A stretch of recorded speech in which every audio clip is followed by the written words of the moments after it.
title of my talk, I think, is self-evident, particularly for this group. And what I want to do is present to you today work that I've been doing for a while, and I want to say, especially to the data monsters and statisticians in the room, that this work is I see it as a proof of concept and not a final set of answers, and because there are all sorts of inadequacies to my data set.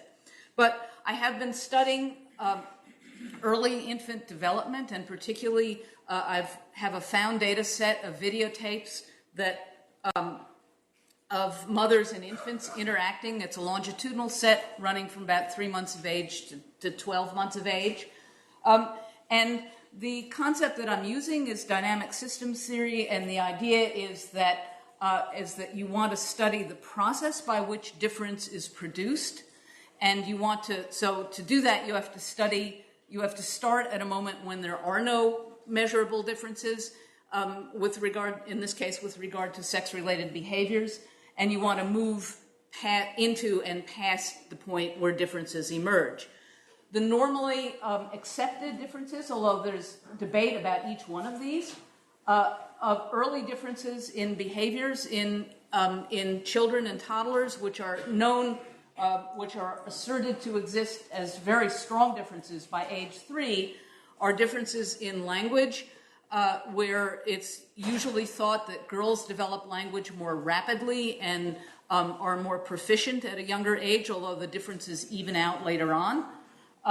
Motor activity, where there is a standing idea in the literature that boys are born more active than girls, that they have just more motor movements going on even as neonates and possibly even prenatally.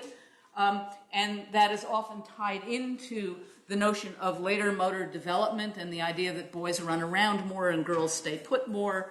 And then lastly, a pretty strong difference that you can start to measure. You can start to measure it at maybe 2 years of age, 2.5 years of age. It's quite clear in toddlers that under the right circumstances, there are strong differences in the kinds of toys boys and girls want to play with. So for argument's sake, I don't want to quibble with the idea that these differences exist. I want to ask questions about how we could think about where they came from, and especially how we could think about what happens in the first year of life. Because I often confront an assertion that these things show up so early that they must be innate or they must be inborn. But 3 years of age already incorporates an awful lot of development.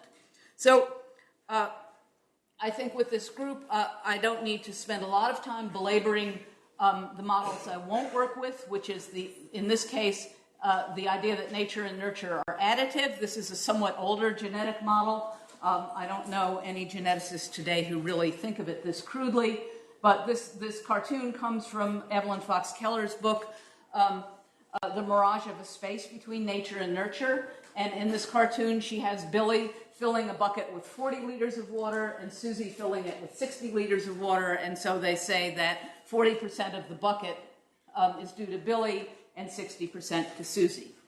A somewhat more sophisticated version of this is the idea that genes interact with environment. And so here the cartoon says, suppose instead that what happened was this. Susie brought a hose to the bucket, then Billy turned the tap on. Now how much of the water is due to Billy and how much to Susie? And the answer that Keller gives is the question no longer makes any sense. But I also don't think this is quite the right framework. And what do I think is missing from this model? The main thing I think is missing is the notion of iterative development. And in a way, I'll be spending the rest of the talk talking to you about iterative development, but it is the idea that whatever happens at time t+1 has to build on what happened at time t. And so that you have a constantly spiraling building of behaviors and bodies and brains that work with the building material they have at hand, which is whatever the body is at hand. So I want us to start to think about how do bodies become engendered? How do they acquire gender? And how how is it that once a certain path of development begins, that the next steps will build on that path or hit roadblocks if in conflict with that path. So starting very abstractly with the idea of a corrugated landscape, and the idea that infants are pretty similar, never identical, but pretty similar at birth, if we think of this as the time of birth, and that if we think of this as a time axis here, that the landscape itself also begins to be differentiated both by parental behaviors and also by the actual physiology of the infant themselves, and that as time happens, they will roll into different valleys, which are called Attractor Valleys, and many different things, including random chance, can push a baby into one of these valleys or another.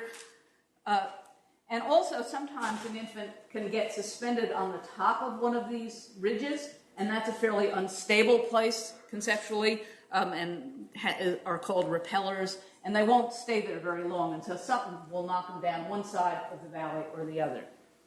If we add on to this very abstract, a little bit less abstract, so we're talking about infant 1 and infant 2, and again, neonate at time 1, neonate at time 2, and you see that they start to roll down and they reach various. This one has a bifurcation here and another bifurcation here. This one rolls longer down this bifurcation and then has another one here.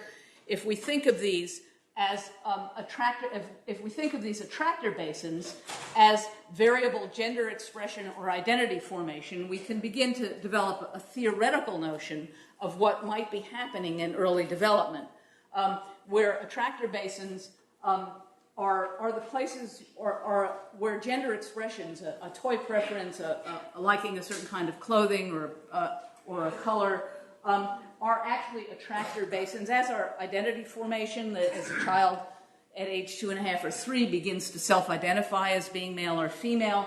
And in these basins, one of the fundamental ideas and one of the things that I like a lot about dynamic systems theory is that attractor basins are places that provide a great deal of stability, and this is something we know about traits involving gender expression and identity, that they often will be quite stable. But to say that they're stable is not the same thing as saying that they're fixed. And in any of these attractor basins, things can happen to move a ball up over the edge of this and down into a different basin. So attractor basins, how deep they are, how shallow they are, provide us with an abstract way of thinking about stability versus change. And those are the things that I think with the expression of gender behaviors and identity are always in balance.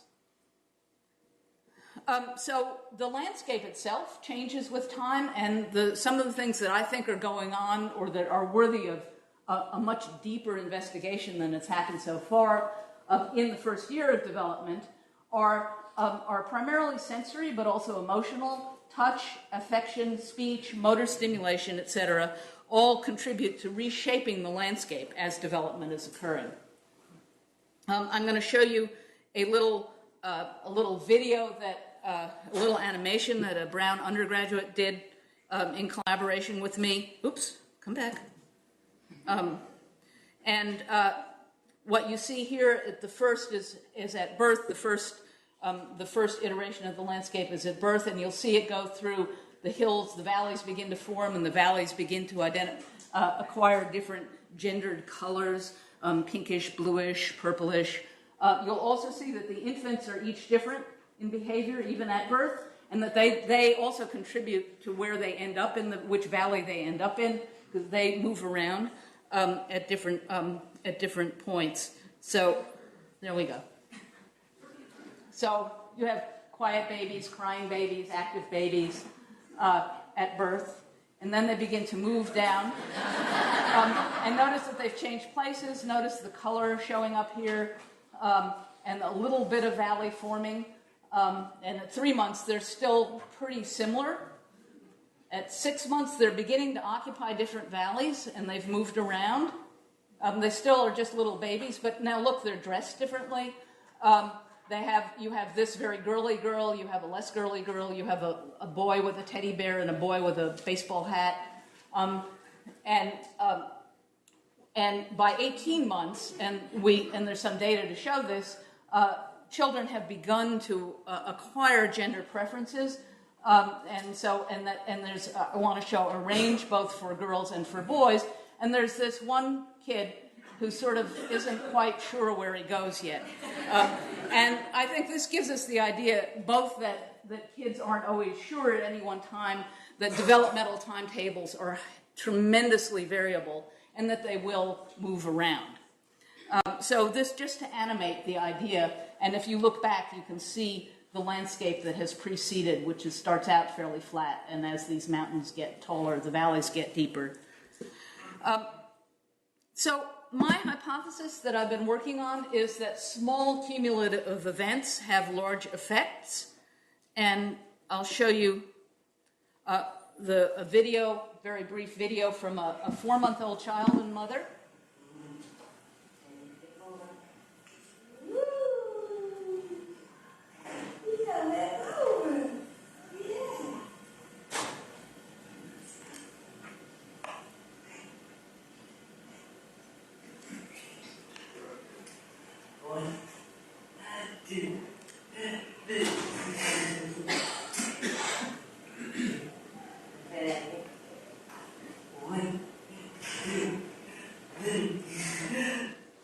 So the baby in this is pretty passive, but one of the things I want to point out is that there's a lot going on. It's a very brief interaction. It's just a very ordinary moment of play of a mother and her child.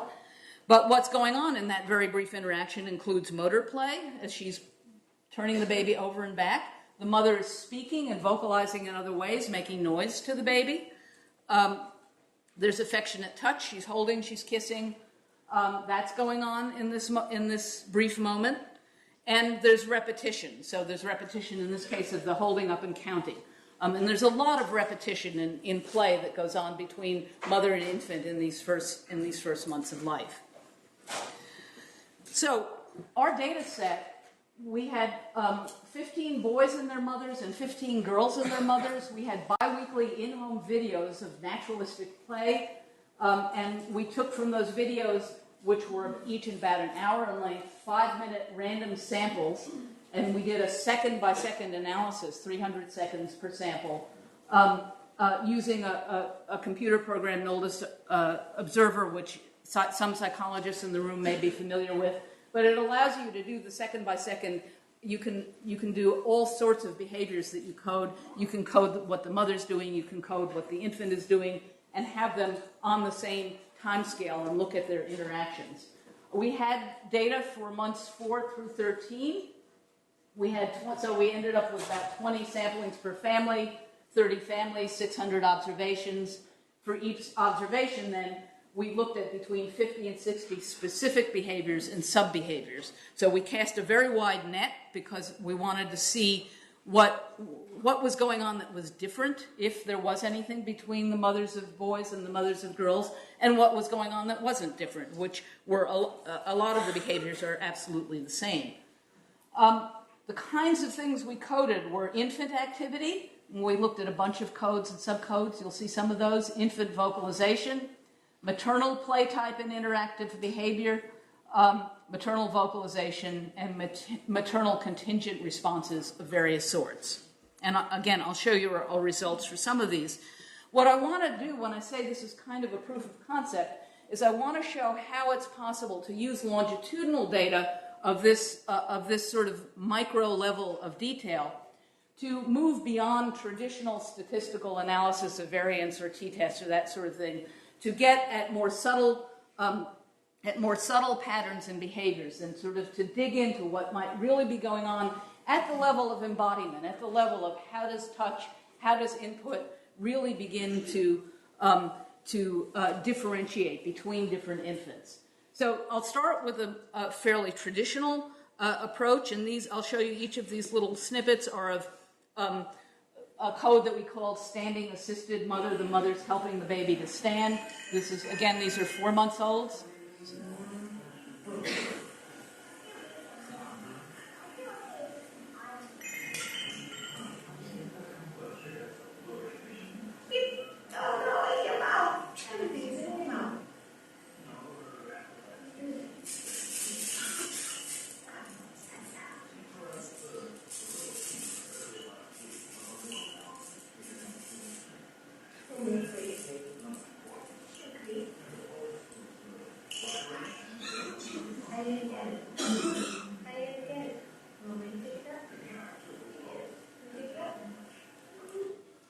Okay, and we'll compare that to this one.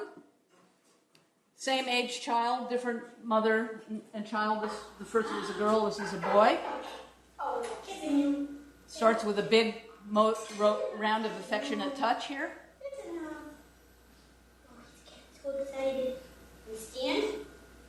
Let's work out those legs. Let's work out those legs. Come on, up, up. Good boy. You're getting strong. Look at you. Look at you. You're a tough kid. See? All right, so these are the sorts of things that we looked at, and I had an undergraduate just ask some questions about what the whether there were differences in the behaviors in these standing assisted things. We had the undergraduate look at how far from the body the mothers were holding their children, and while there were differences, they didn't. That is, mothers tended to hold boys further from their body, tended to hold girls closer. With a small sample size and the degree of variability in just general parenting patterns, they didn't reach statistical significance. But when we looked at the characteristics of the speech acts, as it were, that the mothers were carrying out in the midst of these activities, what we found, one thing that stood out very strongly, which was that the mothers of boys encouraged movement and did body praise quite a lot more and significantly more, even using standard t-tests analyses of variance, than did the mothers of girls. So you can, using this approach and using standard statistics, find out some things. But there are things that we had hypothesized that didn't show up using the standard ANOVAs or multiple analysis of variance. And we started using other analytical approaches because we wanted to begin to see how various behaviors might work together. So we did something that I call landscape analysis. I'll give you one example of each of these as I go through, something that I'm calling 3D developmental analysis. State space grids, which can be used to measure attractors, places where the mother and infant like to go to behave together, and longitudinal analysis, and then finally, in collaboration with some colleagues with a colleague at Grinnell, a computer modeling that uses a technique from economics, actually, called, which I'll explain to you, called it's a vector auto reduction analysis. I'll get the right words when I get to tell you about it. And it involves a level of computer work and mathematics that's above my pay scale, but is beginning to. I can understand it in principle, but the simultaneous equations that get put into this are beyond what I know how to do, which is why you do collaborations.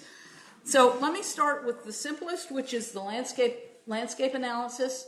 And this still, in a way, involves traditional statistics, only it involves laying things out. It involves normalizing data from different behaviors so that they can be put on the same scale, and seeing them all together. So in this case, this is an example of maternal touch between 3 and 4 months of age. And each of these hills represents a different coded behavior: rocking and jiggling, caretaking, lifting up, assisting and holding, assisting shifting, stimulating gross motor, affectionate touch, assisting fine motor. And you can see the girls here, and you can see the height of the peaks for the girls. You can see the boys. You can see some differences here. For example, you see there's not a lot of lifting up for the girls. There's quite a lot of lifting up for the boys. And then this bottom graph involves subtracting the one from the other, so that the peaks that are above the plane represent things where the behavior is much greater coming from the mothers of boys, and the ones that go below the plane are much higher for the mothers of girls. Anything that has an asterisk reached the level of statistical significance, again, using standard tests. And a few things that show up. One is that the mothers of sons are moving them around a lot more. They're assisting them to shift. They're lifting them up more. They're rocking and jiggling them more. And mothers of girls are doing more caretaking behaviors. And the caretaking code involved adjusting their looks more. So a caretaking code would be marked if the mother combed the child's hair, if the mother adjusted a ribbon or a barrette or straightened the clothes. So you see these differences, and we have these for 2 month periods through 12 months. I'm not going to show you all the data, but one of the things that is striking about all of our data is that the differences that we see are most prominent at 3 to 4 months, and they tend to decline by a year. So I'll just show you this one set. This is for 11 to 12 months, and you see almost all of these behaviors are non-existent anymore. There's one significant difference that remains at 12 months, and this is the assisting shift difference. So the mothers are still moving their 11 to 12 months old around more if they're boys than they are if they're girls. So we can add to this, though, by asking what of these behaviors are actually taking place in the same moment. And to do that, I've turned to three-dimensional developmental analysis and begun to graph 3 behaviors at a time on a three-dimensional graph. And here we're graphing assisted locomotion. This particular example is 3 to 4 months, duration in seconds in a 5-minute in the average duration in seconds in the 5-minute periods that we have in those time periods. Affectionate touch along this axis, and maternal vocalization here. The blue dots are from the mothers of boys. The square red things are the mothers of girls. The mesh is the mesh or the state space, the 3-dimensional space that's occupied by the mothers of girls. And to put them together, you can see, especially if I add this on for you, you can see that the mothers of sons occupy a different 3-dimensional space at 3 to 4 months on average, or on individual ones. Most of them do. There are outliers, and one of the nice things about doing it this way is you can see the outliers as well. And I don't even think outliers is the right word, because I think what you have is you have a huge variability in family patterns and care patterns, which may later help to explain variability in other behaviors. And what you want are ways in which you can not only look at averages, but also see the variability that shows up. You can run a cluster analysis on these data, which I did, and this fell into 3 clusters, in this first cluster, for example, you have the highest amount of maternal vocalization in seconds, the lowest amount of assisted locomotion, and the lowest amount of affectionate touch. And if you ask how many mothers of boys and mothers of girls fall into cluster 1, what you find is that there are 2 mothers of boys in this cluster and 6 mothers of girls. If you look at the next cluster, which has the lowest amount of maternal vocalization, the next highest amount of assisted locomotion, and the next highest amount of affectionate touch, almost all of the mothers of boys fall in this group, and there are 13 of them in this group, and you have 6 mothers of girls in this group. So many more boys than girls are in this low vocalization, higher locomotion, higher affectionate touch. And then you have 2 mothers of girls who are kind of off the charts and off in their own behavior pattern with and you'll see this again in a minute, the same families, with a huge amount of maternal vocalization, or quite a lot, an unbelievable amount of assisted locomotion. They're moving them around a lot, and the highest level of affectionate touch. So you have two mothers of girls that have a very different pattern. And so you can begin to see here that there are different kinds of inputs, and I am making the assumption that these kinds of inputs on a daily body begin to affect the brains and development of the infants who are part of this activity. But that will be for someone to show. You can look at this also in terms of something called state space grids. Here what you can do, the whole state space grid program is nice. You can run through the entire 5-minute period, showing how each of these lines runs to different squares. These different squares, let me just blow this up for a second for you. Come on. There we go. So, for example, here you have a maternal affectionate touch and assisted locomotion while in motor social play, and this is for the mother of a girl. The green is girls, and there's not a lot. They're passing through the square, but they're not staying there. Whereas they are staying in an object play frame with where the mother is manipulating the object, and manipulation is a code that we have that demonstrates where the mother is demonstrating the object to the infant and showing them how it works, as opposed to this, which is offering the object to the child and encouraging the child to grab and play with the object. So you can see that. Let me just, yeah. So we'll move this over here, as opposed to for this one male child, where you have a lot more going on. This really, the assisting locomotion and motor social play is clearly an attractor in this 5-minute period. There's more of the offering object here, but not a huge amount of it, and some of the manipulation. And just to give you a sense of how you can track this through a 5-minute period, I took 10-second frames and then strung them together in a little video, and I put the one male child, the mother of one boy and the mother of one girl, on the same frame, so on the same grid, so that you can watch them.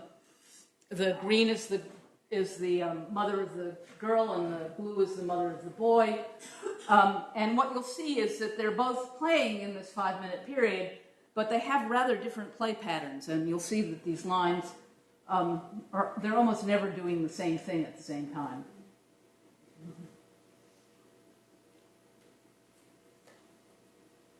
And I just highlighted a few of these just areas in the yellow so you could sort of see the motor, social, and affection over here, the manipulation over here.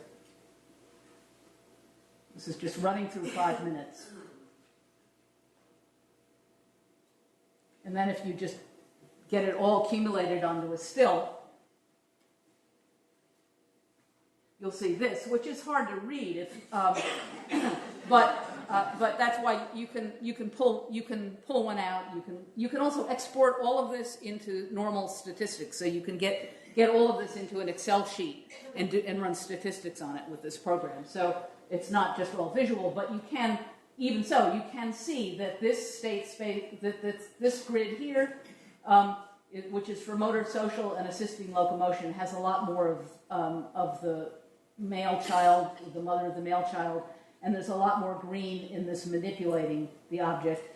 And there's some interesting things going on with passive play up here, which remain to be analyzed. So you can pull a tremendous amount of more subtle information out of by looking at these using state space grids, and you can look at least two behaviors at once. You can put anything on these axes, so you could have infant behavior on this axis and a set of maternal behaviors on this axis. So it's not just that you have to look at two different things the mother is doing or two different things the infant is doing. So you can really begin to get at subtle kinds of interactions using this approach. I think my favorite right now is this longitudinal analysis because, again, you really can, on the one hand, look at individual family patterns and on the other hand, look at group difference. Here we're looking at the entire time frame that we studied from about 16 weeks up to about 55 weeks, and mothers of girls, mothers of boys, and in this example, I'm looking at the duration of affectionate touch. This is a trait that does not show up as different if you just do a standard analysis of variance. But you can see, so each of these is a different family, a different pattern, and again, you see these two families where the mothers have very unusual patterns compared to most of the other families. And if you follow this purple line, it starts out hugely high and it goes down and then it flips up and down and up and down. Same for this red line. Most of the mothers of girls are in this lower area and are not giving so much affectionate touch. The black line is a regression line, an average regression line that runs through it. If you look at the spread for mothers of boys, you see a much broader spread, so more variability in the behavior and much more of the behavior, especially in the early months. If you do this, if you run the statistics on this and do confidence limits, these dotted lines are 95% confidence limits. This is, again, affectionate touch duration. And the y-intercepts are significantly different with a p of 0.007, where the mothers of the boys start out giving them quite a lot more affection than the mothers of girls do on average, except for those two families. And then they all decrease over time down into the same time range by a year of age. I'll just give you a few more examples of things that show up here that surprised us. The affectionate touch, these are the number of events rather than the duration. Again, there's a significant difference. This is one that surprised us because we couldn't find anything that looked different about gross motor stimulation, which was the sort of behaviors where the mothers are actively moving the limbs, the arms or legs of the child, like when the child's lying on the back and playing bicycle, those kinds of things that parents do with their children. But if you look longitudinally, what you do see is a significantly different slope, so that the mothers of boys start out at a somewhat higher rate and decrease at a sharper angle than the mothers of girls do. So there are differences in patterns. What they might or might not mean, it's not clear. Thank you. And you can see this for these other, for the lifting up. There's a different y-intercept, and you already saw that in another different example. Much less lifting up overall of the girls than the boys. And in this case, the caretaking, this confirms the other approach, which shows that mothers are doing more caretaking of girls in this early period than they are of boys, and it all levels out by about a year of age. Okay, so the big missing questions are, can we say the behaviors that happen at time 1 affect other behaviors at time t+1? And one way of getting at this is to use this vector autoregression modeling combined with something called impulse response function. And I'm going to run through this very quickly. But if we use as an example, the teaching example is teacher enthusiasm and student engagement, you can ask whether an enthusiastic teacher at time 1 will affect the teacher's own enthusiasm at time 2, and will it also affect the student's engagement at time 2? And similarly, you can ask whether the student's engagement at time 1 will affect both the teacher enthusiasm at time 2, which I think the answer is yes, and also whether it will also have a self-stimulating effect at time 2. You can set this up as a kind of spider web, and you can put in any number of factors. So here I've added in learning material, student engagement, and you have all of these different possibilities, and you end up something that looks kind of like a string or a cat's cradle, if you imagine these as strings that are hooked on your fingers. And you can ask, what happens if you tug at one of these strings? What if you tug at one of these strings here? What things can you show are significantly affected down the line. I'm going to move past this and move to our data so that we can keep it moving on. So these are what we looked at, and this is we haven't finished this work yet.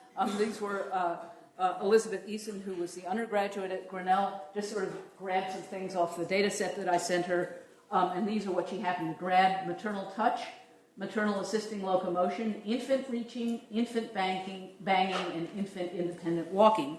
And she ran these through a program that runs these equations.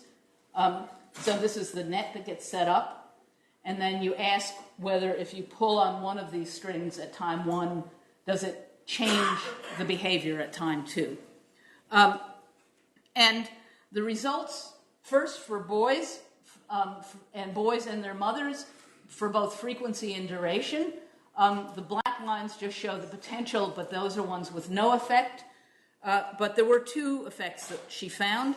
First, independent walking by the infant at time 1 leads down the line to an increase in maternal touch. So there's a maternal response to the infant walking independently, and also leads to the mother helping out. So an infant starts to walk, the mother at some point down the line is helping the infant walking.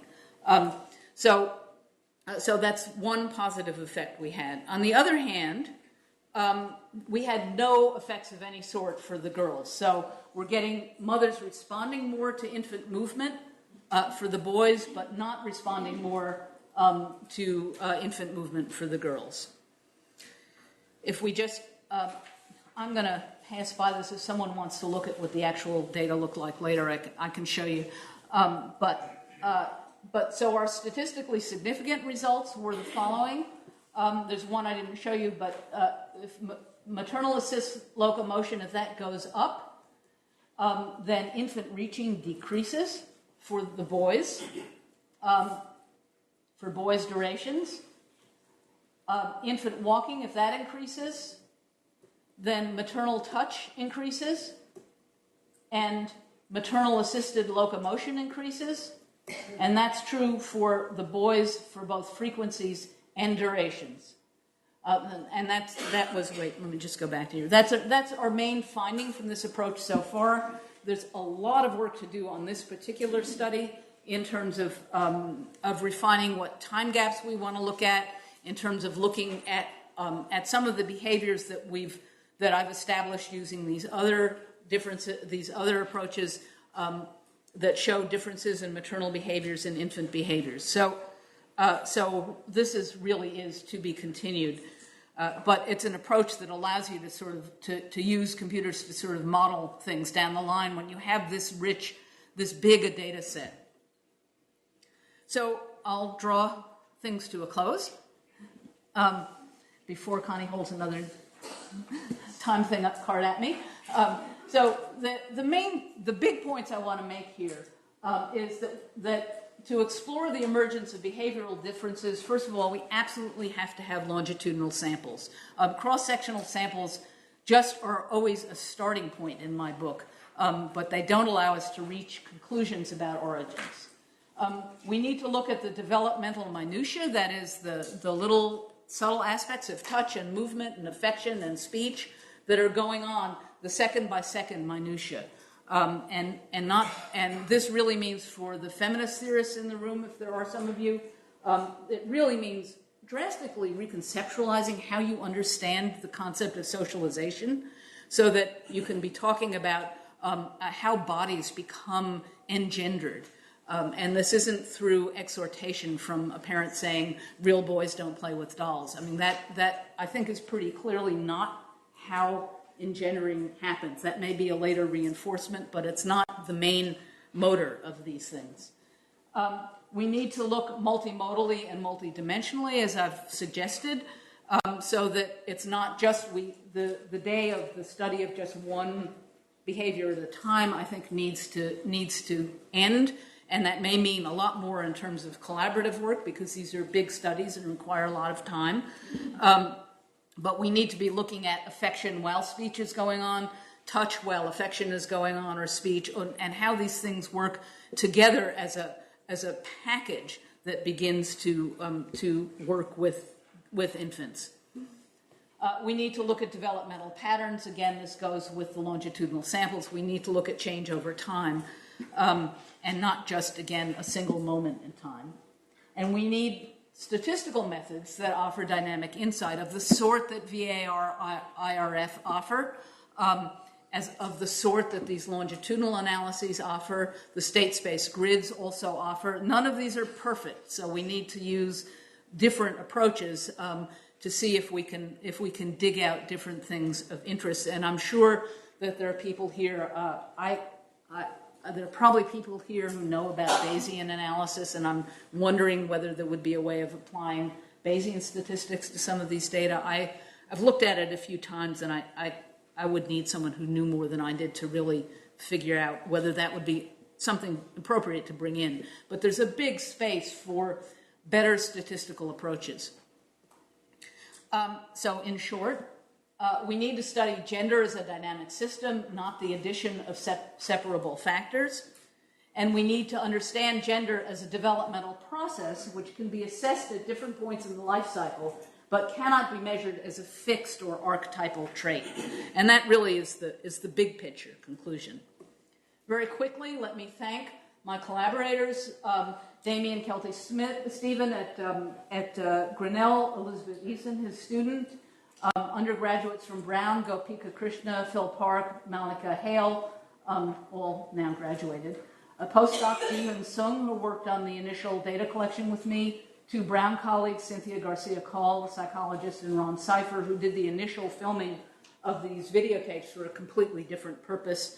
And then, as I say, tens of Brown University undergraduates who did all the coding. And I'll just put this up if anyone, this is what's been published so far from this work, and there's more in the works.